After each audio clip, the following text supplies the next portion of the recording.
మొత్తం రైతుల రిపోర్ట్ తెప్పించుకొని ఈ రైతుకు మీరు చెప్పిన ప్రకారంగా న్యాయం జరిగేంత వరకు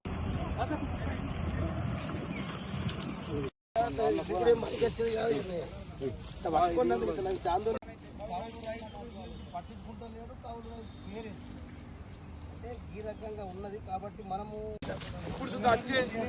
అవకాశం మీరు అందరూ మంచిపడి ఉండండి, క్లియర్ చూద్దాం. వాళ్ళు చెప్పింది ఏమంటున్నాం, మనం ఎక్కడ అడుగుతలేము. సరే, ఇప్పుడు నీకు ఎక్కువ నష్టమైంది. నేను ఇప్పుడు కౌలు పట్టుకుని నా కొడుకు, నేను, మా అమ్మ, మా భార్య అందరం చేస్తున్నాం. పేరు బుద్ధిరవి తాన్నటి. నేను సార్ సొంత భూమి లేదు, సొంత భూమి సార్ లేదు. భారీ వర్షాల వల్ల రైతులందరి పంటలు, అన్ని పంటలు పూర్తిగా దెబ్బతిన్నాయి. ఇప్పుడు చాందా గ్రామానికి రావడం జరిగింది. ఉద్దే రవి అలా కొడుకు కూడా డిగ్రీ చదువుకొని వ్యవసాయం చేస్తున్నాడు. ఏం పేరు బాబు? శుభం. అట్టనే దీని పక్కకు టింగని నారాయణ గారు కూడా కౌలుకే పట్టిండు, రవి కూడా కౌలుకే పట్టిండు. 18 ఎకరాలు 22,000 తోటి ఎకరానికి తనకు 4,25,000 రూపాయలు. ఆయనకు ఒక గుంట భూమి కూడా సొంత భూమి ఇక్కడ లేదు చాందలు.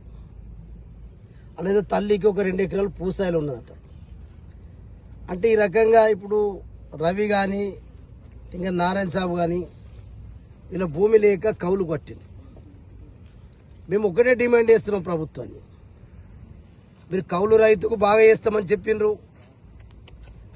కౌలు రైతుకు కూడా సొంత రైతులకు ఎన్నైతే వర్తిస్తాయో అవన్నీ వర్తిస్తాయని చెప్పిండ్రు.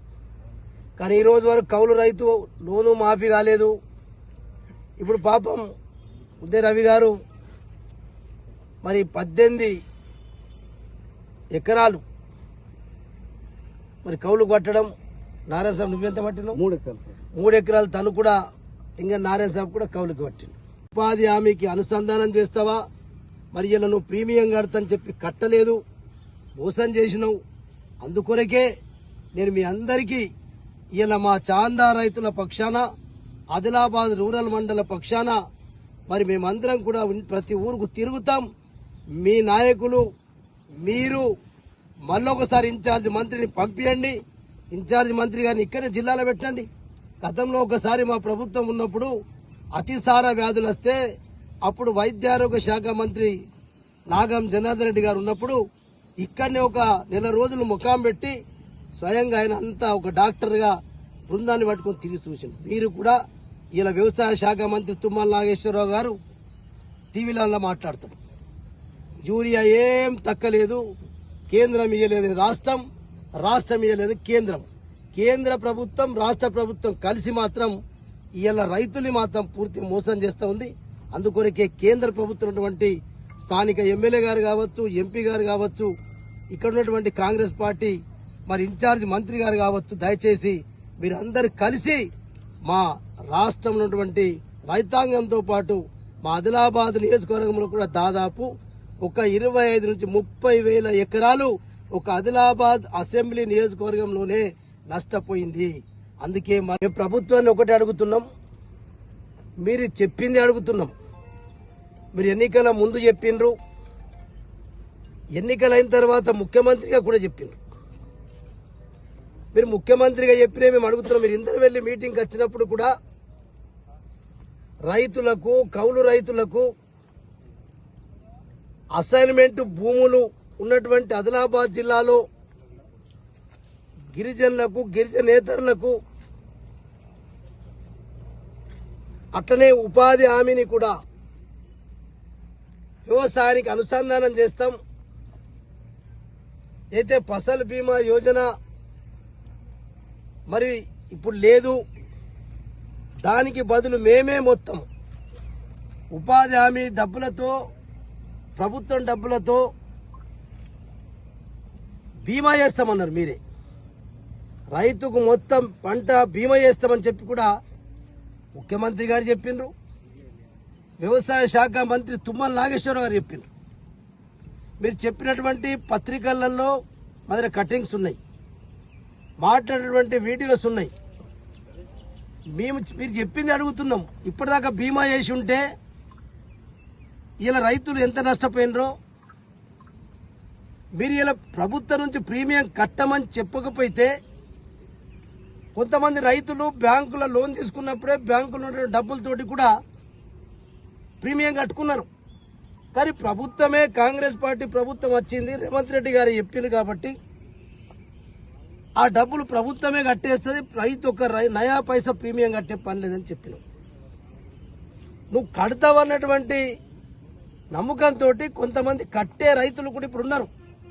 మీరు ప్రతి సంవత్సరం కూడా గతంలో ఫసల్ బీమా యోజన మధ్యన బంద్ అయినా రైతులు బ్యాంకుల లోన్ తీసుకొని డైరెక్ట్ ఎన్ని ఎకరాలు పంటేస్తే కూడా అన్ని ఎకరాలు ప్రీమియం రైతులు కట్టుకొని ఉన్నారు. కానీ మీరు చెప్పడం వల్ల ఆ కట్టుకునేటటువంటి శక్తి ఉన్నటువంటి రైతులు కూడా ఈరోజు కట్టుకోలేకపోయినారు. అంటే మీ మీద నమ్మకంతో, అంటే ఇది మోసం చేసినట్టు కాదా? కాంగ్రెస్ ప్రభుత్వాన్ని మేము ఒకటే కోరుతున్నాం, ఇలా రైతులు బాధలో ఉన్నారు. మీరు మర్రా స్వయంగా కాంగ్రెస్ పార్టీ ప్రెసిడెంట్గా ఉన్నప్పుడు కూడా ముఖ్యమంత్రి గారు అప్పుడు కేసీఆర్ గారు ఉన్నప్పుడు 10,000 రూపాయలు ఇస్తే అది ఉప్పు కారంకు సరిపోదు, మేము దయా దాక్షిణ్యమా, అన్నం పెట్టే రైతన్నకే మీరు సున్నం పెడుతున్నారు, మీరు 25,000 రూపాయలు ఏ పంట అయినా నష్టం ఇవ్వవలసిందే. ఇట్లా ప్రకృతి వైపరీత్యాల వల్ల నష్టం ఏ పంట జరిగినా 25,000 రూపాయలు ఇవ్వాలి, మిర్చికైతే 50,000 ఇవ్వాలని చెప్పి అడిగింది కూడా మీరే లేఖలో అప్పుడు కాంగ్రెస్ పార్టీ రాష్ట్ర అధ్యక్షుడిగా నన్ను ముఖ్యమంత్రి గారికి కేసీఆర్ గారికి లేఖ రాసినాం. మేమేమనుకుంటున్నాం, ఇలా తెలంగాణ రైతుల యొక్క అదృష్టం, ఏనాడైతే కాంగ్రెస్ పార్టీ అధ్యక్షుడిగా ఉండి ముఖ్యమంత్రి కేసీఆర్ గారు ఉన్నప్పుడు 10,000 రూపాయలు నువ్వు ఇచ్చేది దాక్షిణ్యం కాదు, ఉప్పు నూనెకే సరిపోదు, అన్నం పెట్టే రైతన్న నువ్వు తక్కిస్తున్నావు అని చెప్పి లేఖ రాసినావు. మరి మేము ఇలా లేఖ రాసినావు కాబట్టి మీరు ముఖ్యమంత్రి అయింది. మీరు ఇవ్వాలనేదే మేమందరం కూడా మీకు విజ్ఞప్తి చేస్తా ఉన్నాం. అందుకొరకే దయచేసి మీరు విషజాలకు పోకుండా రైతు అది కౌలు రైతు అయినా మీరే చెప్పిండ్రు, కౌలు రైతు కాడా, కౌలు రైతుకి ఎందుకు ఇవ్వద్దు, రుణమాఫీ చేస్తామన్నప్పుడు చెప్పిండ్రు అని. పాపం ఇప్పటిదాకా రవికి కూడా రుణమాఫీ కాలే. మరి మేము ఒకటే డిమాండ్ చేస్తున్నాం, తను ఏమి సత్యం చెప్పిండు, 8 లక్షల రూపాయలు ఇప్పటిదానికి వ్యవసాయం ఖర్చు అయింది. 8 లక్షలు మీరు చెప్పినటువంటి 18 ఎకరాలకు తను ఎంత పంట మునిగిందో మీరు సర్వేలు చేయించండి. ఈ రోజు వరకు మీ కాంగ్రెస్ పార్టీ నాయకుడు తూతూ మంత్రంగా వచ్చిండు, మేము ఇన్ఛార్జ్ మంత్రి గారు వెళ్ళిపోయిండు, ఒక టూరిస్టర్గా వచ్చిండు. ఈ చాందన్న దగ్గర ఉండే కదా, ఈ పొలమన చూడొస్తుండే కదా. జూపల్లి గారికి కనీసము రైతుల పైన దయ ఉంటే, జూపల్లి గారికి రైతుల మీద ప్రేమ ఉంటే, కాంగ్రెస్ పార్టీ ప్రభుత్వానికి ప్రేమ ఉంటే ఈ చాంద భూమిని చూసిపోస్తున్నారు. సరే దూరం అంటే తల మడుకు టైం ఇచ్చినావు, పొద్దు పోయింది పోలే అన్నాడు, బేలకు వస్తాన్నావు, బేలకు పొద్దు పోయింది రాలే హాస్పిటల్ ఇనాగ్రేషన్ కు. అట్లా ఎందుకు ఇన్ఛార్జి మంత్రులు ఉంటారు? మీరు రావాలా, చూడాలా. మీకు కొన్ని పొలాలు చూస్తే పెనుగంగా కొంత పోతుంది, సాత్నాల వాగుతుడు కొంత పోతుంది, ఈ చిన్న వాగులు మత్తడి వాగు కొంత పోతుంది, ఎక్కడో కొద్ది అక్కడక్కడ ఈ 4-5 ప్రతి ఊర్లో ఓ చిన్న ఒర్రెలు ఉంటాయి. మా దగ్గర ఒర్రెలు అంటారు, వాగులు చిన్నవి ఉంటాయి. అవి కూడా ఈసారి బాగా నష్టం చేసినాయి. మా ఆదిలాబాద్ ఆదివాసీ గ్రామాలలో నువ్వు కచ్చికంటి నుంచి, తంతూరి నుంచి, అంకోల్ నుంచి, మామిడిగూడ, పిప్పల్దరి, సిద్దరి, ఖానాపూర్, కండాల, అత్తిగొట్ట, తిప్ప, రాజుగూడ, ఎక్కడ పోయినా వాగులతోటి ఆ గ్రామాలన్నీ రైతులు కూడా పంటలు నష్టపోయారు. అందుకొరకే మేము తక్షణమే మీరు సర్వేలు స్టార్ట్ చేయండి. ఒక అగ్రికల్చర్ రెవెన్యూ తోటి సరిపోదు, మిగతా డిపార్ట్మెంట్ అన్ని కలెక్టర్ గారు అన్ని డిపార్ట్మెంట్లని బృందాలుగా ఎక్కువ చేసి అతి త్వరలో పంట నష్టం జరిగింది మొత్తం సర్వే చేపించి మీరు ప్రభుత్వానికి పంపియండి.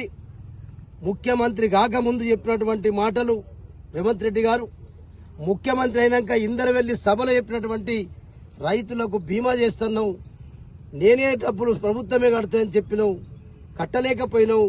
కొంతమంది సొంతం కట్టుకునే వాళ్ళు కూడా మీ మీద భరోసాతో కట్టుకోలేకపోయినరు. ఉపాధి హామీకి వ్యవసాయాన్ని అనుసంధానం చేస్తామని చెప్పినావు.